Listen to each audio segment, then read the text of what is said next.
cities rising in Mesopotamia, with the pyramids standing tall under the Egyptian sun, and with the inventions that shaped the modern world.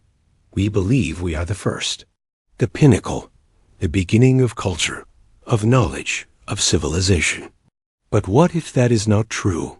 What if before us, long before the first stone was laid in Babylon or the first wheel was turned, there were others, advanced beings who walked the same earth, breathed the same air, saw the same stars, and yet vanished without leaving a trace, or perhaps leaving behind whispers we have failed to understand. Imagine for a moment that buried beneath deserts, under oceans, and within mountains, there are ruins far older than any history book dares to mention. Imagine ancient machines lying silent, their creators long gone, their purpose lost. Imagine civilizations rising and falling not once, but many times over the span of millions of years. If Earth has existed for 4.5 billion years, and modern humans for only about 200,000 years, is it truly impossible that others came before us? Whole empires that rose, flourished, and collapsed so far in the past that time itself buried them deeper than we can reach. This idea is more than speculation. Strange discoveries, ancient maps showing Antarctica free of ice, perfectly cut stones, weighing hundreds of tons, unexplained artifacts found in coal mines and rock, layers millions of years old suggest that history may be far older and far stranger than we dare to believe. And if civilizations existed before us, why did they fall? Did they destroy themselves in war? Did nature erase them with cataclysmic floods, volcanic fire, or shifting continents? Or did they leave Earth behind choosing the stars, while we still crawl through our own infancy? This is not just a mystery about the past. It is a mirror for our future. If they were here before, and they are gone now, then what does that say about us? Because if we are not the first civilization on Earth, we may not be the last. Before we journey into this mind-bending mystery, make sure to subscribe to our channel, because what you're about to hear will challenge history, science, and even the story of who we are. Join us as we uncover secrets buried in stone, ice, and time itself. History tells us a comforting story, that humanity is the center, that we are the beginning of intelligence on Earth. But the Earth is unimaginably old, and the time we have been here is but a blink. Scientists, explorers, and thinkers have started asking, could entire civilizations have risen and fallen long before us, their remains erased by time and catastrophe? In this documentary, we will journey through the mysteries that hint at forgotten ages.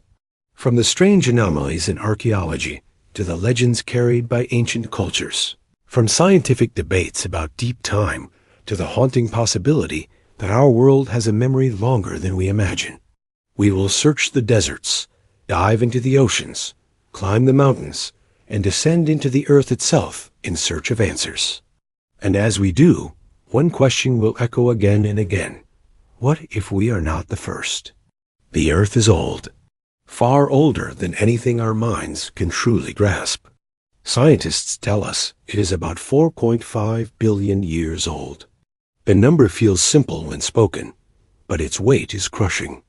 To us, 100 years is a lifetime. 1,000 years feels like an eternity. And yet, 4.5 billion years stretches across a distance so vast that even eternity seems too small a word.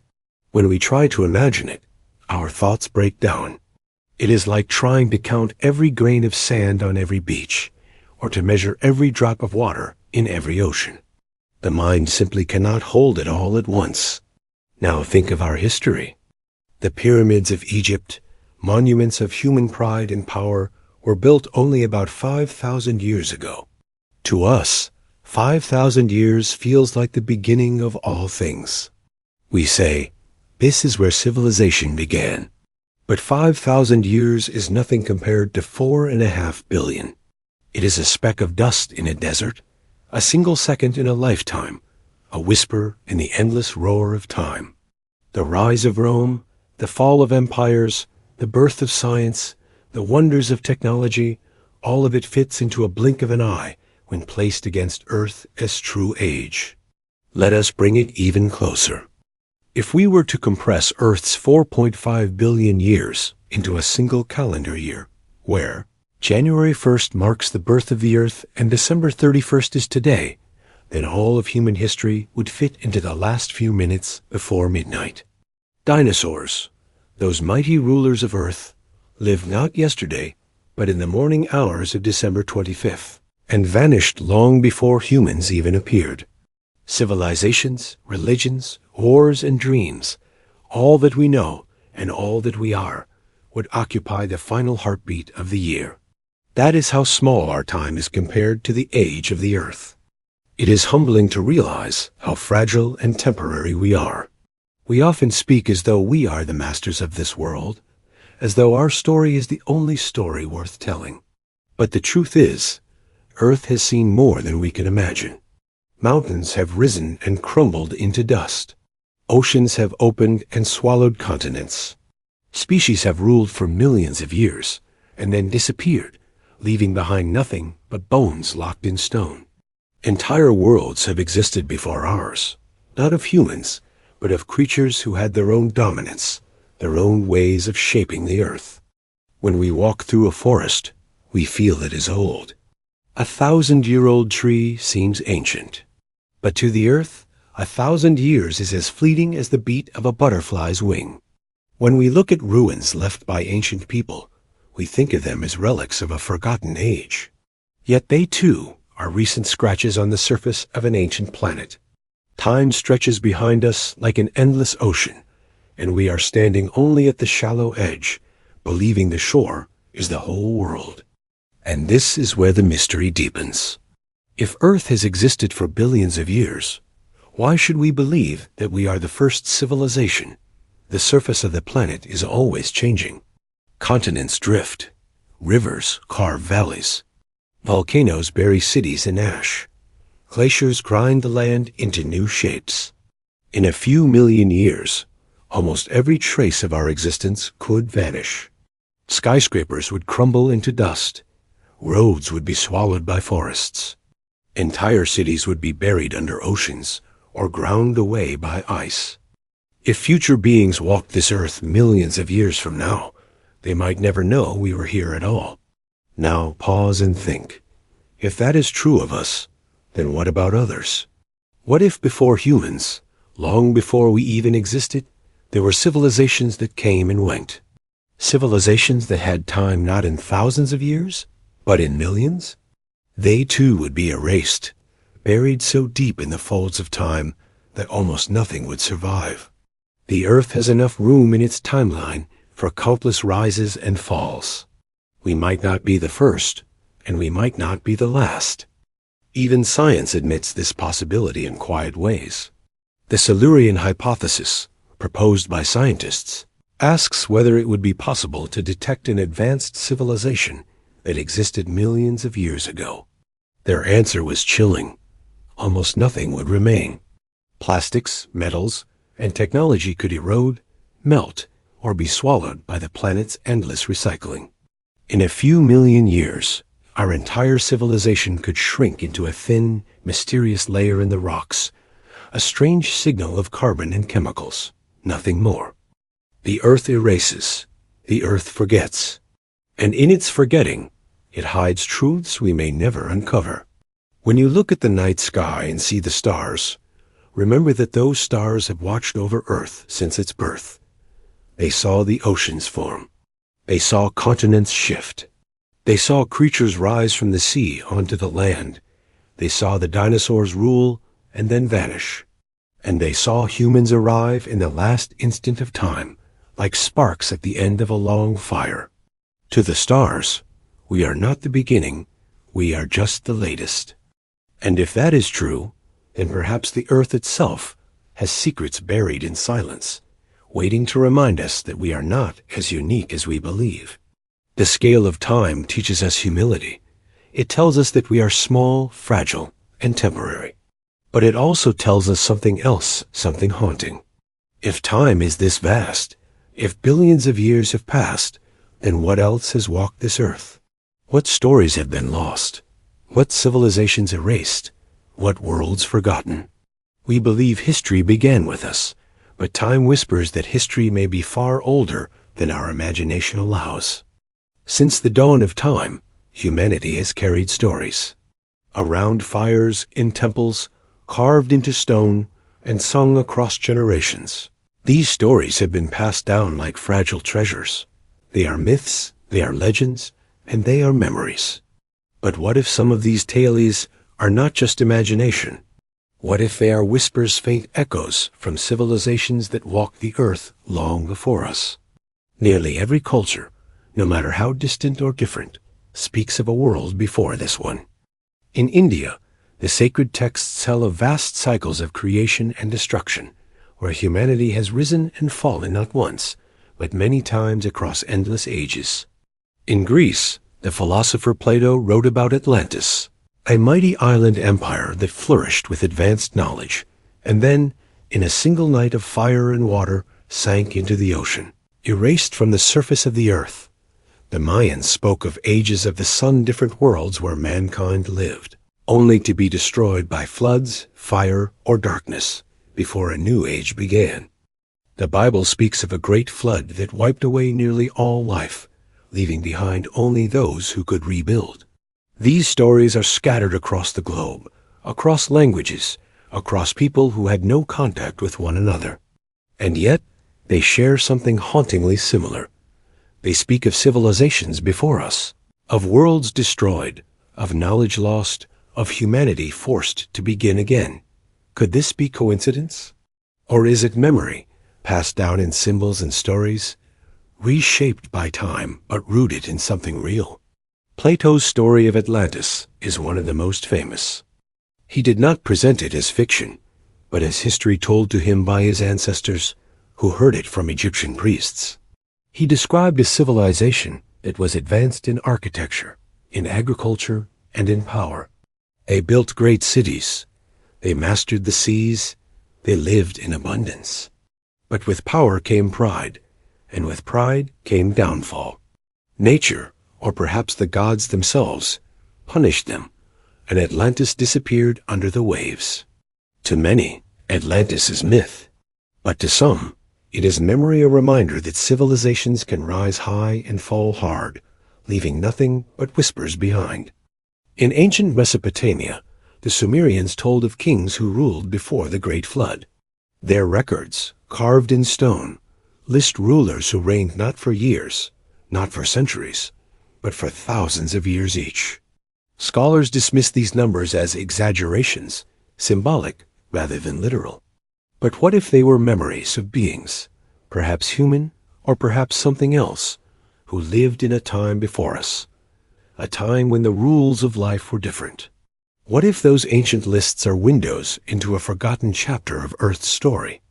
The Aboriginal people of Australia tell of dream time, an age long ago when the world was shaped by beings of great power who walked the land and then vanished. The Dogon people of Africa carry a tradition of star knowledge, so precise that it includes details about the star Sirius and its companion star, knowledge that modern science only confirmed with telescopes. How did they know? Where did this wisdom come from? Was it a gift from an earlier civilization, handed down like a sacred flame across generations? And then, across cultures, across oceans, there is one story that echoes louder than all the others. The story of the flood. Nearly every ancient culture speaks of a great flood that destroyed the world. From the Epic of Gilgamesh in Mesopotamia, to Noah's Ark in the Bible, to stories in India, China, and the Americas everywhere, humanity remembers water rising, cities sinking, and the world being cleansed. Scientists say there were great floods in the past, at the end of the last ice age, when glaciers melted and seas rose quickly. But could these floods also have drowned entire civilizations? Could that be why the memory of water survives in the stories of every people? A warning carved into our collective soul? These legends stir something deep within us, because they do not sound like simple tales meant only to entertain. They sound like warnings. They sound like memories told by survivors, desperate for the next generations not to forget what was lost. If humanity before us once reached greatness and then fell, then perhaps the myths we tell today are the last fragments of their voice, carried like broken pieces of a song through the ages. The deeper we listen, the more we realize how connected these stories are. Atlantis is not alone. There are tales of Lemuria, a lost land said to exist in the Indian or Pacific Ocean, destroyed and gone forever. There are stories of Shambhala, a hidden kingdom of light and wisdom, hidden from the eyes of the unworthy. There are whispers of Hyperborea, a place of eternal spring said to exist at the far north. Are these just dreams of a hopeful imagination, or were they once real places, real civilizations, erased but not forgotten? Myths often contain layers. On the surface, they are stories of gods, heroes, and monsters. But beneath, they may encode real events, wrapped in symbolism to survive the test of time. When ancient people saw the stars, they told stories of gods and animals in the sky. But today, we understand those stars scientifically, and we realize the stories were attempts to hold on to knowledge in the only language they had. Could the same be true of myths of civilizations? Could the gods and heroes have been people, leaders, or perhaps advanced beings whose power seemed divine to those who came after? In South America, legends speak of Viracocha, a great teacher who came from the sea after a flood, bringing knowledge of farming, building, and order. He is always described as different, with features unlike the people of the land. He came, he taught, and then he vanished.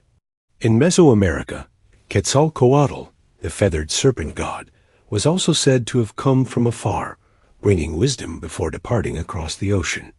Are these just gods of imagination, or are they the last memories of survivors from civilizations destroyed long before?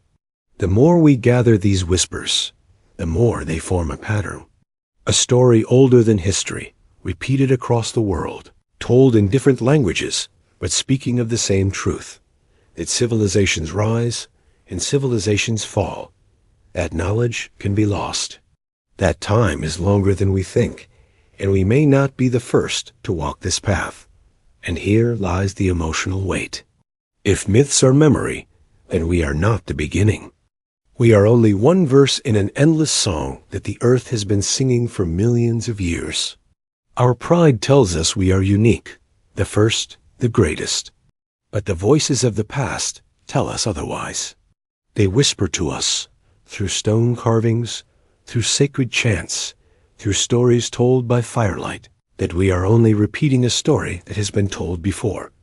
What does it mean if that is true? It means we are fragile.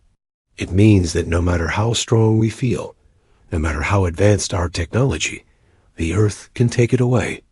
Floods, fire, shifting continents, time itself, they are stronger than us. Civilizations before us may have thought they would last forever, just as we do. But they vanished, leaving behind only whispers. Perhaps that is why these myths survive. Perhaps they are warnings, messages from the deep past to the future. They say, do not grow proud. Do not think yourself eternal. Do not believe you are the first, because others came before you.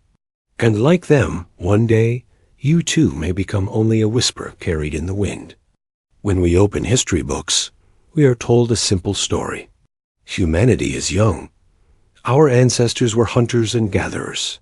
Then slowly, step by step, they learned to farm, to build, to write, and to create civilizations. But outside the safety of those pages, the earth tells a more complicated tale. Buried in the ground, hidden in stone, and uncovered in places where no one expected, there are objects, discoveries, and anomalies that do not fit the official timeline. They stand as silent rebels against what we are taught. They whisper of something older, something stranger, and perhaps of civilizations that lived and died long before ours. One of the most famous of these anomalies is the Antikythera mechanism pulled from the depths of the sea off the coast of Greece. At first, it looked like nothing more than a lump of corroded bronze. But when scientists studied it, they realized it was something extraordinary, a mechanical computer more than 2,000 years old. Its gears were so precise, its design so advanced, that it could predict eclipses and track the movements of planets. Modern technology would not create something so complex until over 1,000 years later. Who built it? How did they learn to design it? Was this a lone genius ahead of their time, or a fragment of a greater knowledge that has since been lost? Then there are the pyramids. We are told they were tombs, built with simple tools and the labor of thousands of workers. But the stones used to build them weigh hundreds of tons, and some are placed with such precision that even a razor blade cannot slide between them. How could people with no machines, no cranes, no modern engineering achieve such perfection? The pyramids of Egypt are not alone. Across the ocean, in South America, megalithic walls like those at Sacsayhuaman in Peru fit stones together like a puzzle, each weighing dozens of tons, yet locked so tightly they have stood for centuries against earthquakes. Who taught these ancient builders? How did different civilizations oceans apart master the same impossible techniques? In India, there are temples carved from a single massive stone, like the Kailasa temple in Ellora. Built with such precision and beauty, it seems impossible that it was made with only hammers and chisels thousands of years ago. Entire mountains were hollowed out, entire structures created without mistakes, as though guided by knowledge far greater than what history allows. Were these works only the result of human genius, or do they hint at something more, a memory of methods lost to time? The mysteries deepen when we look not at monuments, but at objects hidden where they should not exist. In the 19th century, miners in Wilburton, Oklahoma, discovered a small iron pot embedded inside a lump of coal. The coal was estimated to be millions of years old.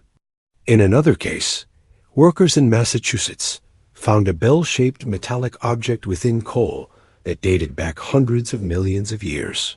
If coal forms over geological timescales, how could man-made objects be inside it? Science dismisses these as mistakes, coincidences, or hoaxes. But what if they are not? What if they are fragments from civilizations erased so completely that only chance preserved a few pieces? There are also footprints, literal marks of beings who walked this earth long before we were supposed to exist. In Glen Rose, Texas, near the Paluxy River, fossilized tracks of dinosaurs lie beside what appear to be human footprints. Critics argue they are misidentified or eroded shapes, but for some, they are proof that humans, or something very much like us, walked the earth alongside creatures we are told disappeared 65 million years ago. If that is true, then history is not what we think, and then there are maps windows into a forgotten knowledge. The Piri Reis map, drawn in 1513 by a Turkish admiral, shows coastlines that should not have been known at the time. It depicts South America with astonishing accuracy, and even shows parts of Antarctica free of ice, something modern science only confirmed through advanced surveys centuries later. How could a man in the 16th century have access to such knowledge? Some say he copied it from ancient maps, passed down through time from civilizations lost to memory. If so, who made the original maps? And when? In Bolivia, the ruins of Pumapunku defy explanation. Giant blocks of stone, carved with machine-like precision, lie scattered as though a great disaster struck. Some stones are cut with perfect right angles, grooves and holes that would challenge even modern tools. The site is said to be over 1,000 years old, but the craftsmanship feels alien to its time. Did the builders inherit knowledge from a forgotten civilization? Or are we seeing the remains of something even older, erased by history? Legends tell us that ancient people received wisdom from the gods. But what if the gods were not divine beings at all? What if they were survivors of earlier civilizations, carrying forward fragments of lost knowledge and passing it to humanity like a torch? The Antikythera mechanism, the pyramids, the unexplained artifacts, the maps, the megaliths, each one is a puzzle piece. Alone, they are mysterious. Together, they form a picture that does not fit the story we are taught. Even science itself sometimes stumbles upon strange anomalies. In deep rock layers dating back millions of years, there have been reports of metallic spheres, tiny objects with grooves carved around their circumference. Found in South Africa, these so-called Klerksdorp spheres are believed by some to be natural formations. But others argue they are too precise, too perfect, to be explained by chance. If they are artificial, then who made them, and when? The skeptics say these are mistakes. They say humans exaggerate, misinterpret, or invent. But here is the problem. Why do these anomalies appear everywhere? Why do we find whispers of advanced knowledge in every corner of the world, across cultures, across time? Why do stories of gods, lost cities, and vanished ages echo so consistently? Are we truly to believe that every anomaly, every myth, every out-of-place artifact is a coincidence? Or is there a deeper truth hiding just beneath the surface of our accepted history? The emotional weight of these discoveries is heavy, because they force us to face a possibility that shakes the ground under our feet. If there were civilizations before us, then what happened to them? Did they vanish because of war? Did they destroy their own world with greed and pride, just as we seem to be doing? Or were they simply erased by nature's endless cycle of creation and destruction, floods, earthquakes, asteroids, and shifting lands? If it happened before, it can happen again. And perhaps that is why these anomalies matter. They are not just mysteries. They are warnings. Imagine standing in front of an ancient monument, touching stones carved with impossible precision, knowing the people who made them are gone. Imagine holding a simple artifact pulled from deep within the earth, wondering if it belonged to someone who lived 1,000,000 years ago. Imagine realizing that the story of humanity is not a straight line, but a cycle of song played over and over, each time with new voices, each time ending in silence. That is what anomalous discoveries suggest. The earth is old, and we are young. If we are not careful, if we are not humble, one day our cities too will crumble, our machines will rust, and our story will fade into the dust. And millions of years from now, perhaps another civilization will rise.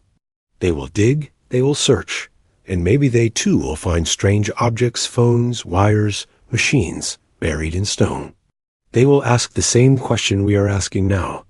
Who came before us? The truth is, history as we know, it is only a fragile surface. Beneath it, there is an ocean of forgotten time, and scattered across that ocean are islands, artifacts, ruins, anomalies that remind us we may not be the first. And if we listen closely, if we let go of pride, we may hear the whispers of civilizations erased by time, speaking to us through the mysteries they left behind. The ocean is the greatest keeper of secrets. It covers more than 70% of our planet, and yet we know less about its depths than we do about the surface of the moon. Beneath those endless waves lie mountains taller than Everest, trenches deeper than any canyon on land, and mysteries that stretch beyond imagination. And within those depths, scattered across the world, lie ruined stone structures, drowned temples, and forgotten cities. They are the remains of worlds swallowed by water, reminders that civilizations have lived, thrived, and then been erased by the sea. For as long as humans have told stories, we have spoken of cities lost beneath the ocean. The legend of Atlantis, told by Plato, is the most famous. A great empire that grew proud and was punished, sinking beneath the waves in a single night. For centuries, people believed it was only a myth. But as explorers began diving into the seas, as technology allowed us to peer beneath the surface, strange discoveries began to suggest that Plato's story might not be pure imagination. Across the globe, ruins have been found where they should not be, carved stones, roads, and walls lying under the waves, as though entire worlds had once stood there before the ocean claimed them. One of the most striking discoveries lies off the coast of Japan, near the island of Yonaguni. In 1986, a diver exploring the seabed stumbled upon what looked like massive stone steps, platforms, and walls. At first glance, it resembled a natural formation. But the deeper divers explored, the clearer it became that this was something more.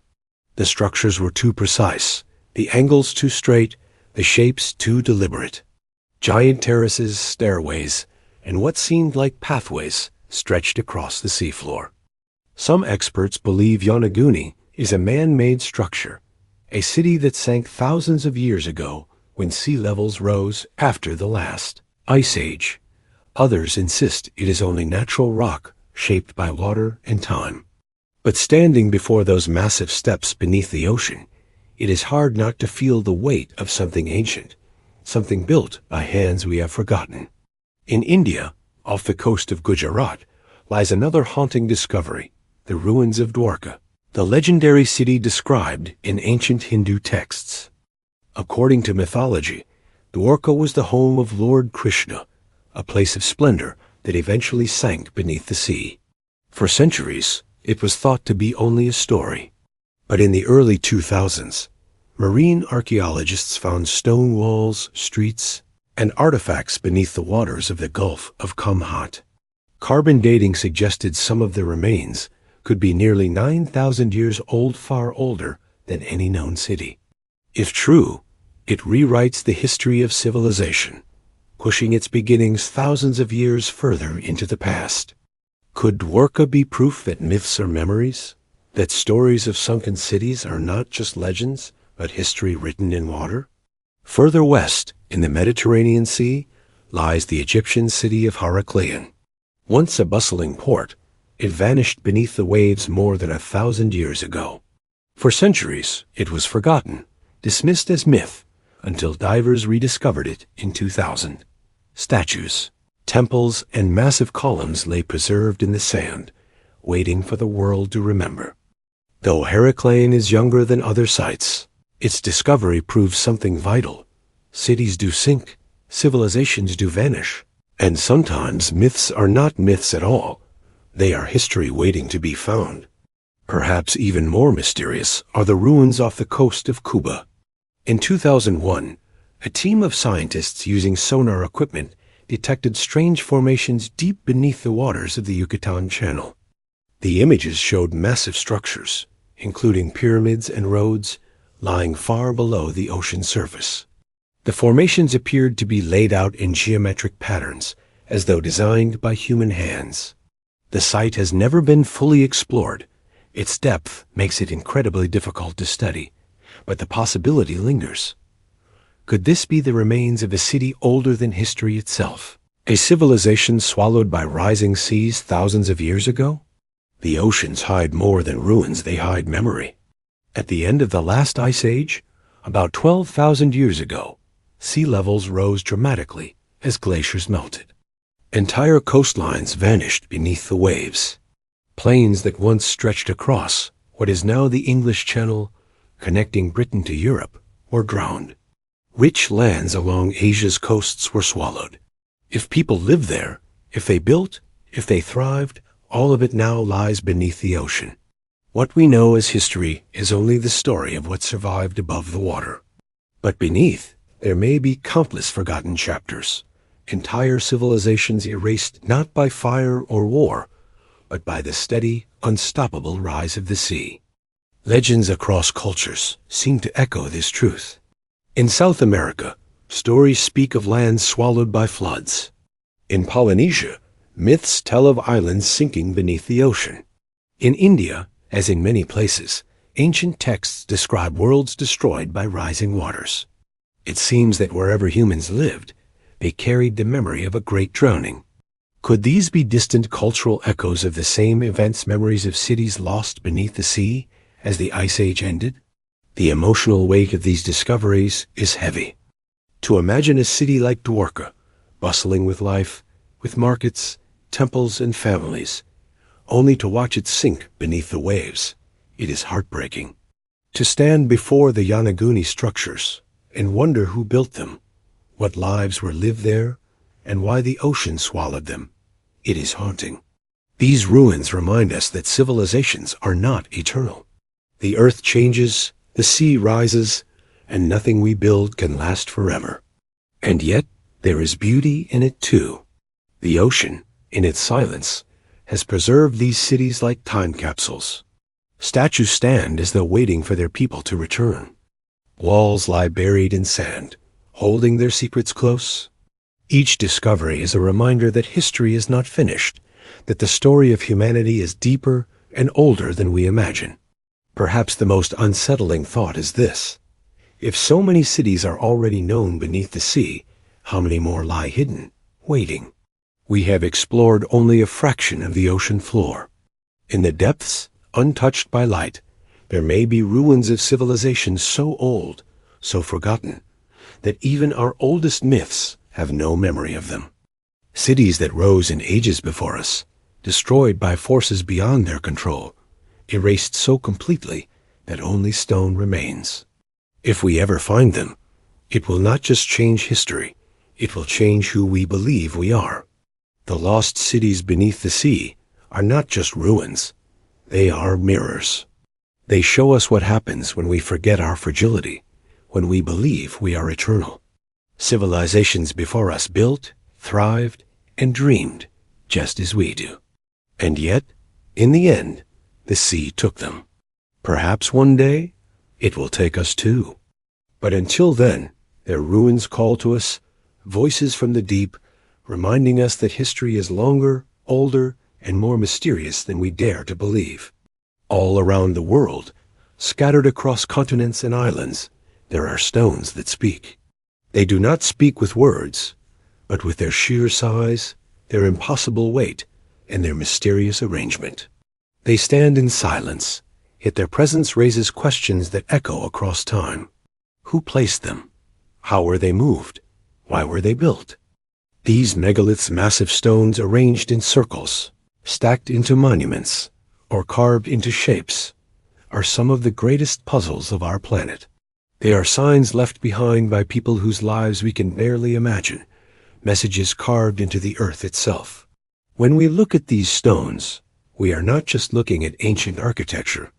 We are looking at mysteries that stretch beyond history, into a time when human civilization was young, fragile, and yet capable of wonders we cannot fully explain. They are reminders that human beings, thousands of years ago, possessed knowledge, skill, and determination far greater than we often give them credit for.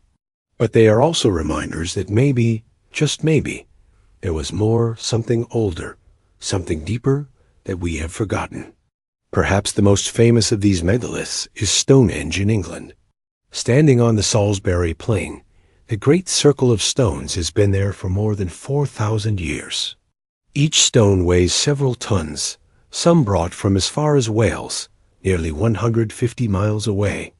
How could people of that age, without wheels or advanced tools, have transported such massive blocks of stone? Why would they do it? Archaeologists suggest Stonehenge was used for ceremonies, perhaps aligned with the movements of the sun and stars. And indeed, during the summer solstice, the rising sun aligns perfectly with the stones. But standing before Stonehenge, surrounded by the quiet English countryside, the question feels larger. Was this just a temple? Or was it a message, a sign that people of the distant past understood the heavens in ways we are only beginning to rediscover? Travel south to Egypt, and you find the Great Pyramids of Giza, perhaps the most famous megalithic structures in the world. Each block of the Great Pyramid weighs between 2 and 80 tons, and there are more than 2 million of them. Even with today's machines, replicating such a construction would be an enormous challenge. The precision with which the pyramids are aligned to the cardinal points of the compass, to the stars of Orion's belt, shows a level of astronomical and engineering knowledge that seems almost out of place for the time. The pyramids were tombs, yes, but were they also something more? Were they symbols of power, or could they have been designed as markers, connecting the earth to the stars, speaking across time to civilizations yet unborn? And then there are the giant stones of Baalbek in Lebanon. In the ruins of the ancient city, there lies a platform made of enormous stones, some weighing more than 1,200 tons. These are among the largest stones ever quarried and moved by human beings. Even today, with modern cranes, moving such blocks would be nearly impossible. Yet somehow, thousands of years ago, people managed it. Some say the Romans built Baalbek, but the largest stones, the so-called trilithon, are older, their purpose and origin unknown. Looking at them, one cannot help but wonder, what kind of people had the strength, the technology, or the will to place such massive stones so perfectly? Across the ocean, on Easter Island, stand the Moai giant stone heads, carved by the Rapa Nui people. These statues, some weighing up to 80 tons, were moved across the island and placed on stone platforms facing inland, as if guarding their people. But how did an isolated island community, with limited resources, achieve such feats? Some researchers believe the statues were walked, using ropes and clever engineering, rocked side to side until they reached their destination. Others see them as proof of an ancient knowledge long lost. Standing among the Moai, their silent faces staring toward the land, one feels both awe and sadness. A civilization that created wonders, only to collapse under the weight of its own demands on the island's fragile ecosystem. In South America, the mysteries multiply. At Sacsayhuaman in Peru, massive stone walls fit together with such precision that even a blade of grass cannot slide between the blocks.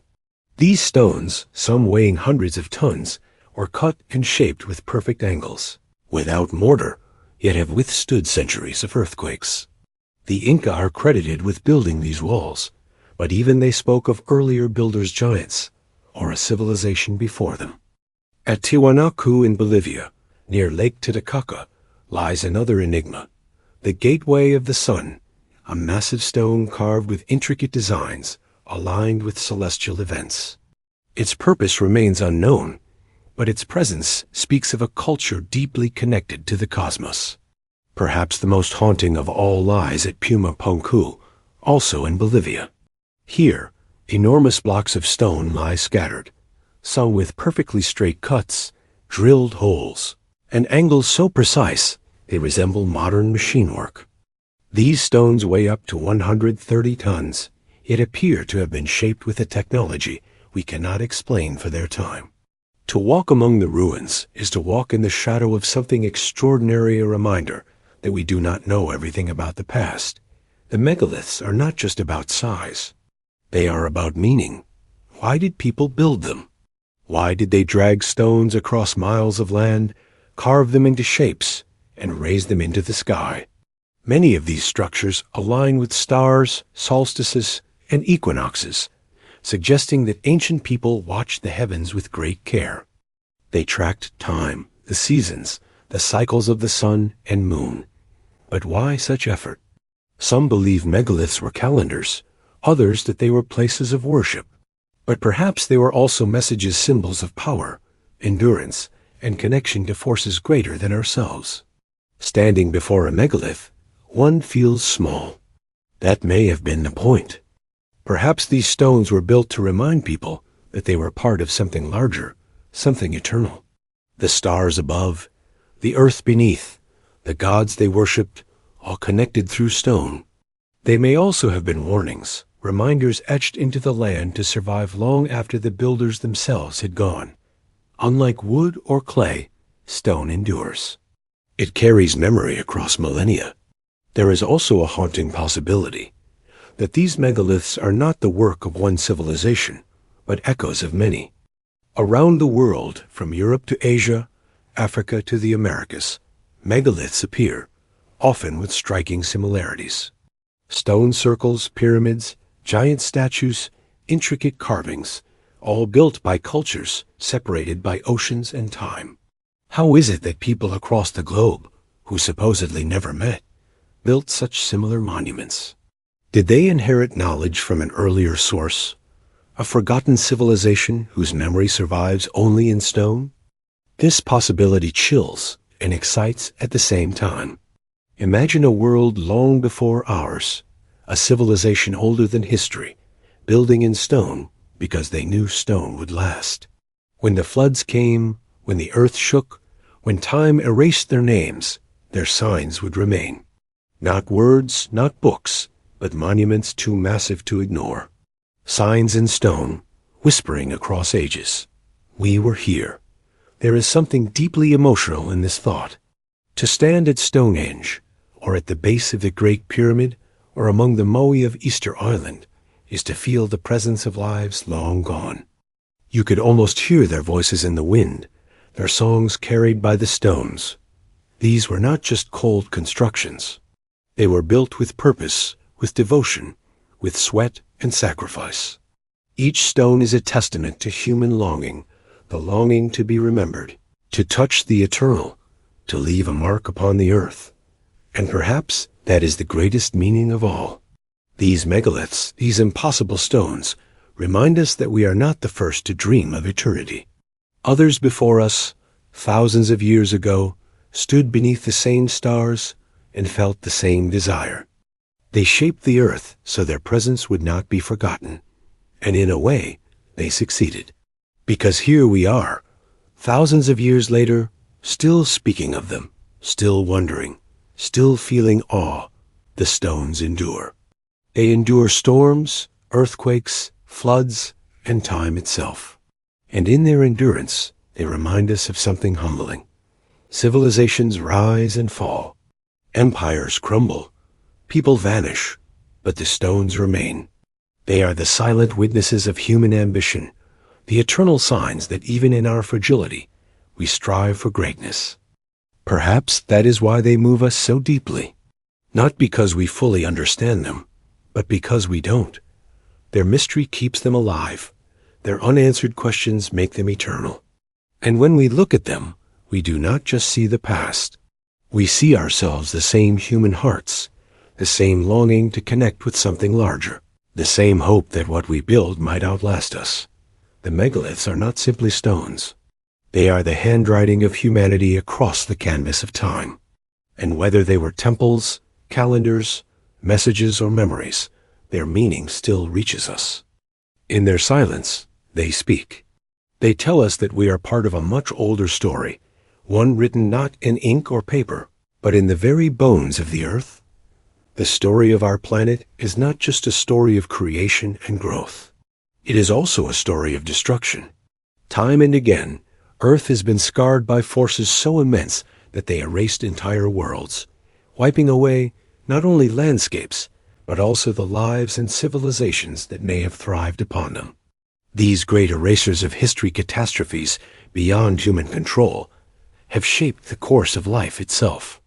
They remind us that survival is fragile, and that what we know as history is only what managed to endure the relentless fury. Long before humans walked the earth, cataclysms struck again and again. The dinosaurs ruled for millions of years, yet all it took was a single catastrophic event, the impact of a massive asteroid about 66 million years ago, to erase them almost overnight. Imagine it. A fireball blazing through the sky, striking with the power of billions of nuclear bombs, triggering earthquakes, tsunamis, and a global winter that blotted out the sun. In a geological instant, an entire world collapsed. If such a force could wipe out the most dominant creatures Earth had ever known, could it also have wiped away other civilizations that may have risen in the deep past? Asteroids are not the only threat. Earth itself carries within it the seeds of destruction. Supervolcanoes lie scattered across the planet, sleeping beneath the crust, waiting for their moment to awaken. One of the most famous is Yellowstone in the United States. Today, it is a beautiful landscape of geysers and hot springs. But beneath it lies a magma chamber so vast that if unleashed, it could blanket continents in ash, poison the air, and plunge the world into darkness. We know it has erupted in the past. If ancient civilizations existed before us, a supervolcanic eruption could have been their end, erasing not only their cities, but every trace of their culture beneath layers of ash. Floods, too, have been among the most powerful erasers of history. At the end of the last ice age, As glaciers melted and seas rose, coastlines disappeared beneath the water. Lands that were once fertile plains turned into oceans. Entire regions where humans may have settled now lie hundreds of feet underwater. Could it be that countless civilizations vanished during those floods, their homes and temples swallowed by the sea? Around the world, myths tell the same story of a great flood that destroyed nearly everything. From the tale of Noah's Ark in the Bible, to the Sumerian epic of Gilgamesh, to flood legends in India, China, and Native American traditions, the memory of drowning seems universal. Perhaps these are not just stories. Perhaps they are echoes of real catastrophes that erased worlds we can barely imagine. Earthquakes, too, have the power to tear down the foundations of civilizations. The ground itself can shift in moments, swallowing entire cities. Ancient legends speak of cities lost to sudden quakes, their temples and palaces reduced to rubble in a heartbeat. In 373 BC, the Greek city of Helike was destroyed overnight when an earthquake struck, followed by a tsunami that buried it beneath the sea. For centuries, it was thought to be only a myth until its ruins were discovered in the Gulf of Corinth. If a single earthquake could wipe away a thriving city in the blink of an eye, how many others have disappeared without a trace, their memory erased by the restless shifting of the earth? Then there are the silent killers, diseases and plagues that spread like shadows across the land. We know from history how pandemics reshaped entire continents. The Black Death in the 14th century killed nearly half of Europe's population, changing the course of nations forever. But what if earlier, unknown civilizations faced plagues even more devastating? In small, fragile societies, disease could sweep through and leave nothing behind, no survivors to tell the tale, no records to carry the memory. Entire cultures could vanish as though they had never existed at all. Fires, too, have played their part in erasing history. Natural wildfires sparked by lightning can consume forests and villages alike. But greater still are the global firestorms caused by cosmic impacts or volcanic eruptions. When debris blocks the sky and the world plunges into cold, vegetation dies, hunger spreads. Civilizations built on delicate balances collapse quickly under such weight. A single season without harvest could doom an entire culture, leaving only fragments behind. And then there is the ocean itself. Tsunamis, born from earthquakes or landslides, can rise taller than buildings, sweeping entire coasts clean in minutes. Imagine a coastal civilization, thriving and prosperous, unaware of the wave racing toward them. In a single moment, their streets, their temples, their very lives could be dragged into the sea. What remains would not last long, torn apart by water, scattered across the seabed. For future generations, all evidence of their existence would be gone. Each of these catastrophes, asteroids, volcanoes, floods, earthquakes, disease, fire, and tsunamis, are forces we still fear today. They are not stories from a distant past, but realities that continue to threaten us. We live on a fragile planet, spinning through space, its crust thin, its balance delicate. We build, we dream, we believe we are safe. Yet in truth, we are always at the mercy of forces far greater than us. If we could be wiped away tomorrow, why should we believe that others before us did not suffer the same fate? There is something haunting about this possibility. We search for traces of ancient civilizations, but perhaps their erasure was so complete, so absolute, that almost nothing survived. A flood can carry away entire cities, but time finishes the job. Stone crumbles, wood rots, metal corrodes, and memory fades. Thousands of years later, what would remain of us if such a catastrophe struck today? Perhaps only a few fragments buried deep in the earth, waiting for some future beings to wonder if we ever existed at all. And maybe that is the true power of these great erasers. They do not just destroy, they silence. They bury stories so deeply that even our imagination struggles to reach them. Myths may be the only survivors, whispers across time of worlds erased. Plato's story of Atlantis may not be unique. It may be just one voice in a chorus of memories, all speaking of civilizations that rose high, only to be destroyed by floods, quakes, or fire.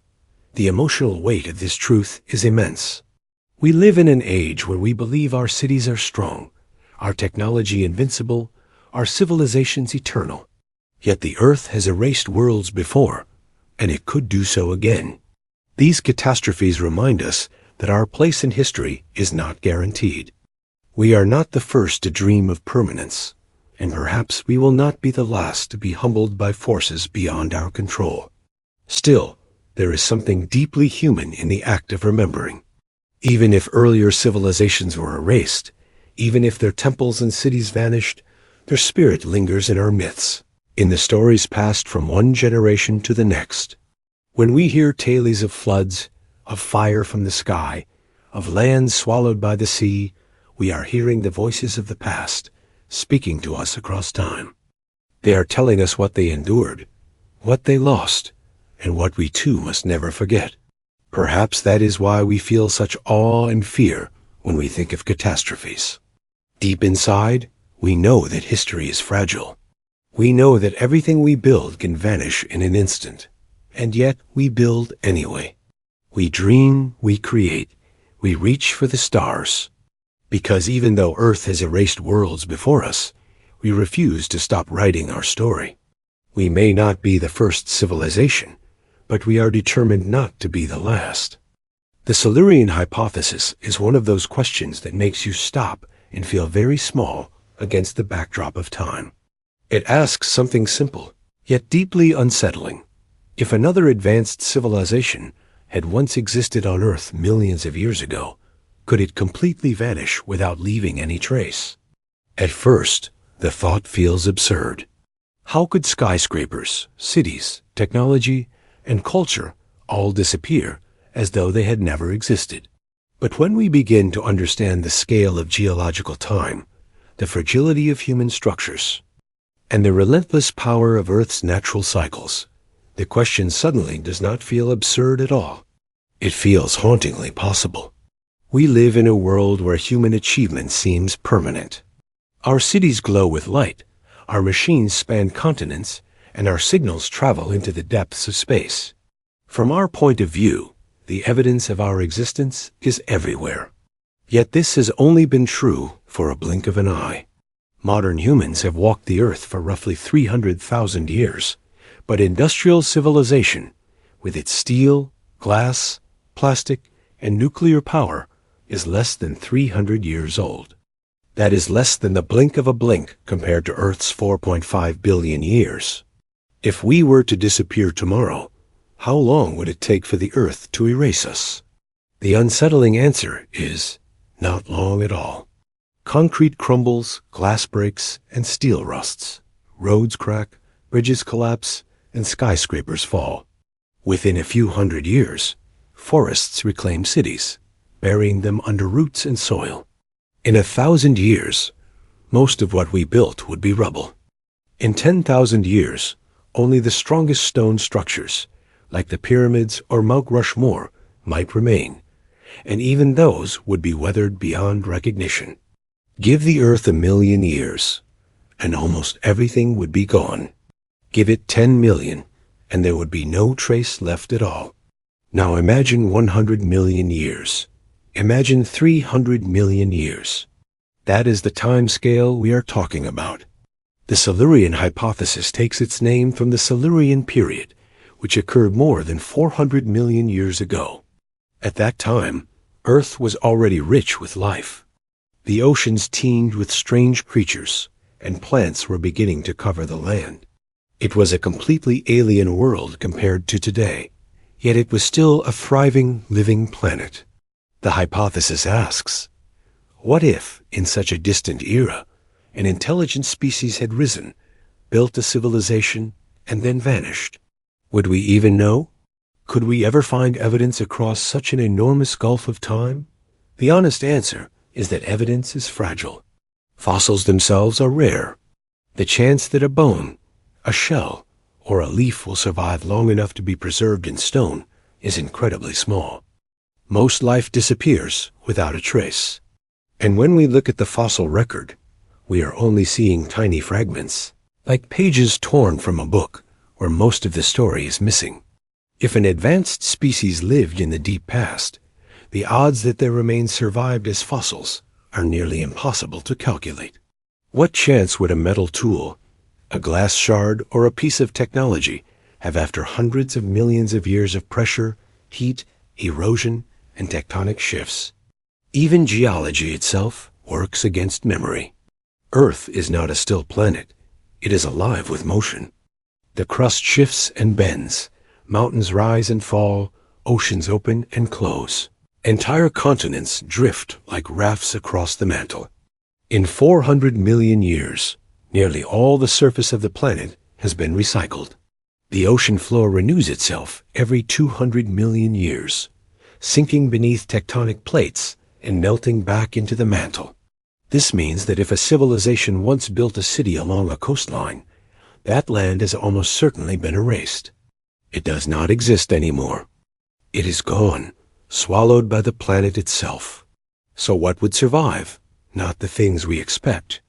Not skyscrapers, not cars, not houses. Instead, the evidence would be subtle, hidden, and strange.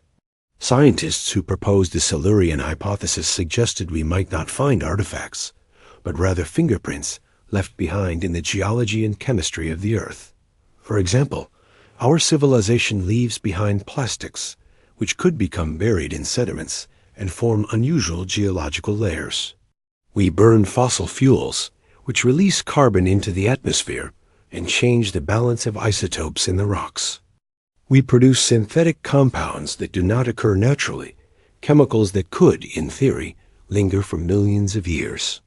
These are the kinds of traces that a future civilization, or an alien visitor, might find of us long after our buildings and bodies have vanished. If that is true, then could we find similar traces in the past? Could unusual patterns in rocks, sediments, or isotope ratios point to an ancient industrial age, millions of years before humans? The idea is both thrilling and unnerving. Some scientists have examined past events, like the Paleocene-Eocene thermal maximum, a period of rapid global warming, 56 million years ago, and asked whether it might have been triggered not just by natural causes, but by some ancient industrial activity.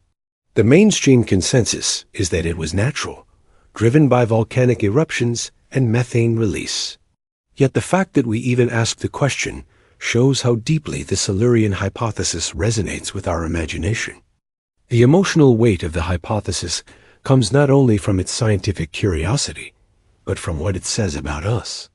We like to think that history is permanent, that our achievements will echo forever. But in truth, time is a merciless eraser. The Earth has had countless ages before us, each with its own unique story, and most of those stories are lost forever. If an advanced civilization did rise in the deep past, we may never know. Their songs, their dreams, their art, their science, all of it could have vanished into dust, as though it had never been. It is humbling to imagine. Perhaps once, millions of years ago, intelligent beings walked along ancient coastlines, gazed at the stars, and wondered about their place in the universe. Perhaps they built cities, mapped the heavens, or even reached for the skies. And perhaps one day, catastrophe struck, a flood, a volcano, an asteroid, and in the blink of an eye, they were gone. Millions of years later, all that remains are whispers in stone, strange patterns in the soil, mysteries we struggle to explain. And there is something even more haunting about the mirror this holds up to us. If another civilization once lived and vanished without a trace, then what does that say about our own future? We pride ourselves on our technology, but against the clock of Earth, it is fragile. We may build satellites and nuclear reactors, but give the planet 1,000,000 years, and it will bury them. Give it 10 million years, and it will erase us as surely as it may have erased others before. One day, someone or something may ask the same question about us. Did they really exist? Or are they just a myth written in stone? The Silurian Hypothesis does not claim that there was another civilization. It does not insist that the past held secrets we cannot imagine. Instead, it reminds us how little we truly know. It opens our minds to the vastness of time, to the humility of being one brief chapter in a book that stretches billions of years. It forces us to wonder not only about what came before, but also about what comes after. Will our chapter last? Or will we too vanish without a trace, leaving behind only faint signals in the rocks for some distant intelligence to puzzle over? In the end, the Silurian Hypothesis is not just a scientific thought experiment.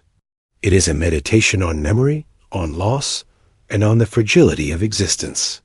It challenges us to face the possibility that we are not the first, and that we may not be the last. It whispers to us that civilizations rise and fall, and that the earth remembers less than we hope. And perhaps, hidden deep in its stones, there are still secrets waiting to be discovered. Reminders that history is far bigger, far stranger, and far more mysterious than we dare to believe. Civilizations often believe they are uncheckable. They see their towering buildings, their glittering wealth, their armies, their monuments, and they imagine permanence.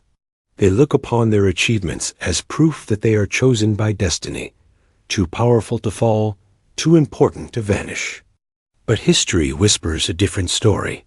It reminds us, again and again, that no matter how mighty, no matter how advanced, every civilization has a breaking point. And if they fell, could we fall too? That is the haunting question that echoes across time. The ruins of the past still stand, scattered across the earth like silent witnesses. The once great cities of Mesopotamia are buried beneath sand. The mighty pyramids of Egypt, once gleaming with white limestone, are now weathered relics. The Roman Empire, which ruled from Britain to North Africa, collapsed into fragments of memory.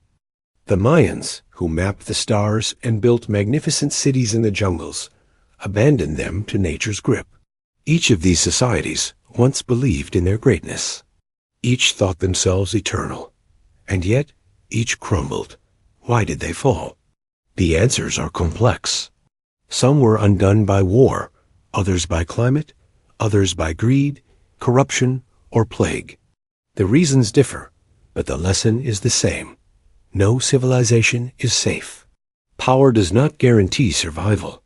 In fact, sometimes power itself becomes the weight that drags a society down. The larger and more complex a civilization grows, the more fragile it becomes. Like a tall tower built higher and higher, it eventually becomes vulnerable to the smallest crack at the foundation. Consider Rome, the empire that once called itself eternal. Its roads stretched across Europe, its legions conquered vast lands, and its culture shaped the Western world. Yet inside, it was rotting. Wealth was concentrated in the hands of a few, while the poor struggled. Corruption spread like poison, and enemies pressed at the borders. Rome did not fall in a single night. It fell slowly, painfully, over centuries, until one day its glory was nothing but ruins. What Rome teaches us is that collapse does not always look like fire and explosions. Sometimes it looks like slow decay, unnoticed until it is too late. The Maya remind us of another danger, the environment. They built their civilization in the jungles of Central America, mastering astronomy, mathematics, and architecture. But they depended heavily on the land, on rain, on balance. When drought came, their crops failed, their cities strained under hunger, and their society collapsed. The jungles swallowed their temples, but the real story was not about stone. It was about survival. The warning is clear. When we exhaust the resources we depend on, when we break the balance of nature, no amount of brilliance can save us. History does not repeat exactly, but it rhymes. Today, we face many of the same dangers that crushed civilizations of the past. We live in a time of staggering wealth, yet inequality grows. We have technology and science beyond imagination, yet we struggle with greed and corruption. We have built global systems of trade and power, but they are fragile, vulnerable to shocks, to war, to disease, to environmental collapse. The truth is uncomfortable. If they fell, then we too are not invincible. Look at the world around us. Climate change threatens crops, water, and stability. Forests vanish, seas rise, storms grow stronger. Diseases emerge and spread faster than ever. Political tensions simmer across nations. Weapons exist that could destroy everything in an instant. And perhaps most dangerously of all, we believe in our own permanence. We believe that collapse is something that happens to others, not to us. That arrogance is exactly what blinded the civilizations of the past. But collapse is not always about sudden doom. It is about choices. The past shows us that civilizations fall when they ignore warning signs, when they stretch the earth too far, when they divide themselves too deeply, when they choose short-term gain over long-term survival. We see these choices today in how we consume, how we fight, how we neglect the planet. The warnings are not hidden. They are everywhere. The question is whether we will listen. Imagine standing in the ruins of a once great city. The walls are broken, the stones cracked, the streets silent. Birds nest in what were once temples, and trees grow where people once gathered. You look at the carvings, the symbols of gods and kings, and you feel the weight of their lost dreams. They believed they would last forever. They were wrong. And one day, someone could stand in the ruins of our world and feel the same. We send satellites into space. We build glittering skyscrapers. We shape the planet with machines and dams and highways. But if collapse comes, time will erase it. The forests will grow back. The seas will rise. The winds and rains will wash away our glass and steel. In 1,000 years, our greatest monuments may be gone. In 10,000, our cities may be forests. In 1,000,000 years, there may be no trace at all. That is what happened to those who came before us. That could be what happens to us. But collapse is not destiny. It is not guaranteed. The real purpose of these warnings is not to terrify us, but to awaken us. History shows that collapse comes when warnings are ignored, when arrogance blinds a people to their vulnerability. But if we listen, we may write a different ending. We may face our dangers with humility, with courage, with wisdom. The past is a mirror. When we look at it, we see not only their story, but also our own reflection. Their mistakes are carved in stone, their tragedies written in ruins, and they whisper across time. Do not think you are safe. Do not think you are eternal. Choose wisely, for the same forces that humbled us may one day humble you. And so we must ask ourselves honestly and bravely, if they fell, could we fall too? The answer is yes. But the deeper truth is that the future is still in our hands. We can ignore the warnings, or we can heed them. We can keep walking the same path of destruction, or we can change. The ruins of the past remind us of the stakes. The warnings are there, carved in stone, whispered by history, waiting for us to listen. Because the greatest tragedy would not be that others fell before us. The greatest tragedy would be if we fall for the same reasons, while the warnings were right in front of us all along. Since the beginning of time, humanity has looked up at the stars with wonder. Long before we built cities, long before we wrote books or carved monuments, our ancestors stood beneath the night sky and felt small. They saw the stars stretching endlessly above them, millions of tiny fires burning in the heavens, and they asked themselves questions that still live within us today. Who are we? Why are we here? And are we alone in this vast, unending universe? This eternal question has followed us through every age, shaping our myths, our science, and even our dreams. In the silence of the cosmos, we search for meaning. The universe is unimaginably vast, stretching billions of light years in every direction. Galaxies whirl like islands of stars, each containing billions of suns, and around many of those suns, countless planets may orbit. To know this is to feel both humbled and overwhelmed. Compared to such immensity, humanity is just a whisper, a flicker, a fragile breath of life on a pale blue dot. And yet, here we are thinking, questioning, searching. What does that mean? What role could such a small species play in such an infinite stage? The more science has revealed, the deeper the mystery has grown. Once we believed Earth was the center of the universe. We thought everything revolved around us, that the stars and planets existed for humanity. But as our knowledge expanded, that comforting illusion shattered. We learned that Earth is not the center.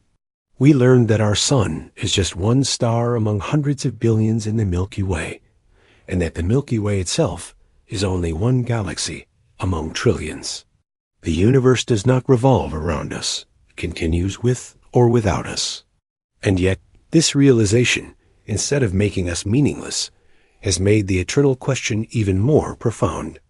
What if we are rare? What if, in all this vastness, intelligent life is scarce, and consciousness is fragile?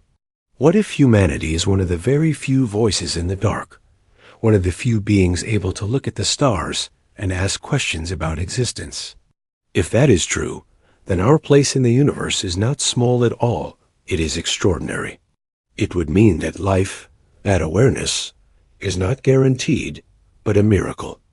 And if we are one of the rare sparks of intelligence, then we have a responsibility to preserve it, to cherish it, to make sure it does not go out. But there is another possibility, one equally haunting. What if we are not alone? What if other civilizations have existed, maybe millions of years before us, rising and falling while we were still dust and ocean? Perhaps somewhere out there, beyond the veil of distance, other beings have looked at their own skies and asked same questions.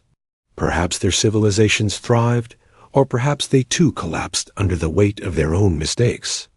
The eternal question is not only about our existence, it is about connection, about whether we are part of a greater cosmic family, or simply a solitary flame burning in the dark. For thousands of years, myths and religions have offered answers. Some said we were created by gods who shaped us in their image. Others told stories of sky beings, of spirits and creators who gave us life. These myths were not just stories. They were attempts to understand the mystery of our place in the universe. And even now, with satellites orbiting Earth and telescopes reaching the edges of time, we still tell stories. Only now, our stories are shaped by science, by equations, by experiments. Yet the longing is the same. We want to know why we exist. We want to know if we matter. Sometimes, when we think about the vastness of space, we feel insignificant. A single human life is nothing compared to the age of stars. Our entire history, from the first stone tools to the digital world of today, is only a blink in cosmic time. Stars were born and died long before Earth even existed. Galaxies collided before the first human took a breath. What could we possibly mean against such endlessness? But then we remember, the universe may be vast, but it does not ask questions. It does not seek meaning. It is we who do. It is human consciousness that looks at the stars and wonders. That is our power. That is what gives us meaning. Our place in the universe may not be at the center, but perhaps it is something greater. We are the storytellers of the cosmos. We are the way the universe sees itself, the way matter has learned to think and dream. Every poem, every discovery, every piece of art or music, these are not just human achievements, they are cosmic echoes. Through us, the universe has found a voice. And yet, there is a shadow to this realization. If the universe has entrusted us with this rare gift of awareness, what if we waste it? What if we destroy ourselves through war, through greed, through carelessness with our fragile planet? The eternal question is not only about who we are, it is about who we choose to be. Civilizations before us have risen and fallen, and the earth has endured without them. If we vanish, the stars will still shine. The galaxies will still spin. But the voice of the universe will grow silent again, at least for a time. That possibility should both humble us and push us to act wisely. We must ask ourselves, what does it mean to exist in such a universe? Perhaps it means we must protect life, not only for ourselves, but for everything that may come after us. Perhaps it means we must explore, must push outward into the stars, carrying the flame of consciousness with us. Perhaps it means we must learn humility, knowing we are small, but also learn courage, knowing we are rare. The eternal question does not have a single answer. It is a mirror we hold up to ourselves, changing as we change. For some, it brings comfort the belief that we are part of something greater, that our existence has purpose. For others, it brings fear the awareness that life is fragile, that meaning is not guaranteed. But perhaps the beauty of the eternal question is not in the answer at all, but in the asking. It is the act of searching that makes us human, the longing that gives us depth. Every time a child looks at the night sky and wonders what lies beyond, every time a scientist builds a telescope to peer into distant galaxies, every time someone whispers a prayer to the stars, we continue the same journey. We continue the ancient human story of seeking meaning in the void. That is our legacy. That is our place. And maybe, just maybe, the universe has no grand answer waiting for us.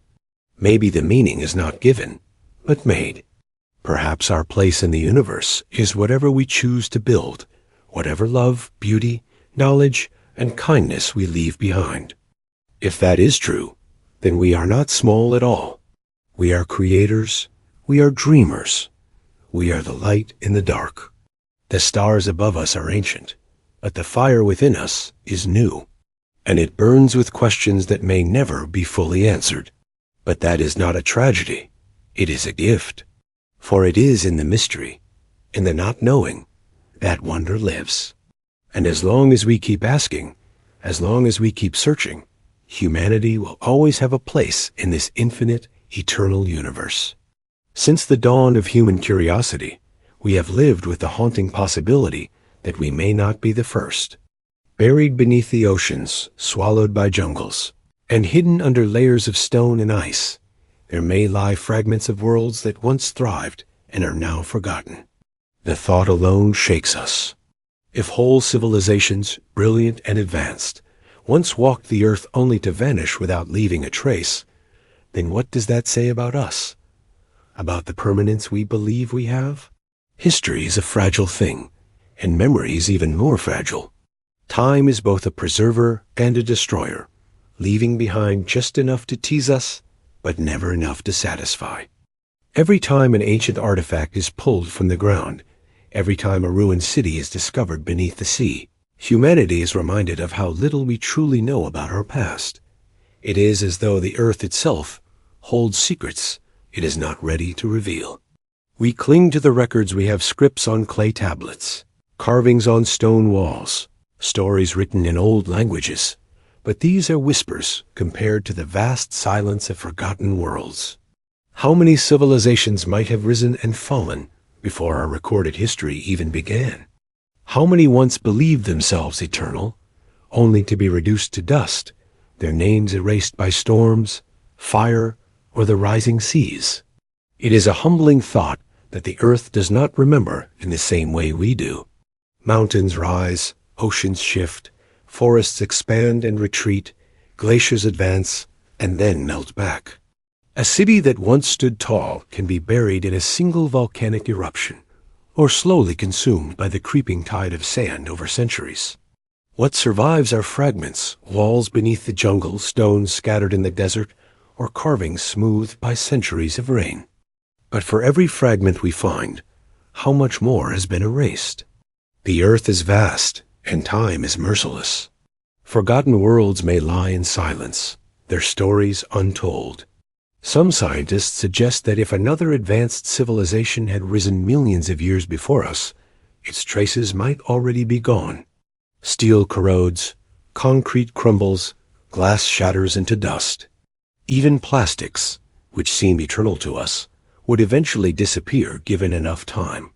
Only the most enduring monuments, perhaps carved into stone, might remain. But even then, after millions of years of weather, shifting tectonic plates, and rising seas, would even those survive? The unsettling answer is perhaps not. This is where imagination meets reality. It is possible that we are walking on a planet that has already lived many lives before ours. And yet, there is another layer to this reflection. Forgotten worlds are not only about civilizations we cannot prove, but also about the ones we do know and yet still overlook. The Maya, the Sumerians, the Indus Valley people, and countless others all had their brilliance, their philosophies, their systems of life.